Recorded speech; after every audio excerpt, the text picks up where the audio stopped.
Талдықорған қаласы, Бақтыбай Жолбарысұлы атындағы нөмір 18 орта мектеп лицейі, Данабай Айжан. Өмірдің көрген талай жол тарабын, әкеден кім аясын қолда барын. Дүние әкелермен көрікті ғой, мен бүгін әкем жайлы толғанамын деп, ақын жырлағандай, әкесінен қалған асыл мұраны тірнектеп жинап, келешек ұрпақтың керегіне жарасын деп жүрген қарымды қаламгер анда Сомар ақынның ұлы Қажет Андасағы екен. Әкеден бөз қалғанша сөз қалсын деп жүрген қазақ баласы емес бізде. Иә, менің қолыма Қажет аға өз әкесінің 3 томдық кітабын ұсынды.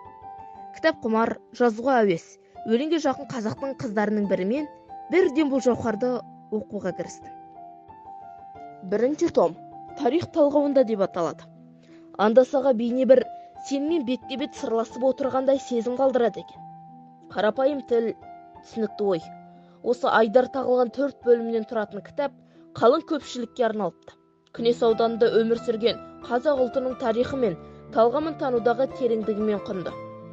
Бұл сол өңірдегі қандастардың тарих толқынындағы тіршілік тынысын, түрлі қоғамдық жағдайларын, қазақ ұлтының өмір сүруі мен сақталып қалу үшін жан таласа жасаған өнегелі істерін айқын бағдарлауға болады. Бұл еңбек Қытай қазақтарының тарихы мен орналасуы, тағы да жағдайларымен терең танысуға жол сілтейді. 3 том жылдар ізі. Шетелде жүрсе де, бала кезінен қазақ халқының сөз өнеріне қанығып, сол тұстағы халық өнерпаздарының мұрасын тынымсыз үйренген анда Сомар ақынұлы өсе келе қаламын қолына алып, әдебиет айдынына бой ұрды.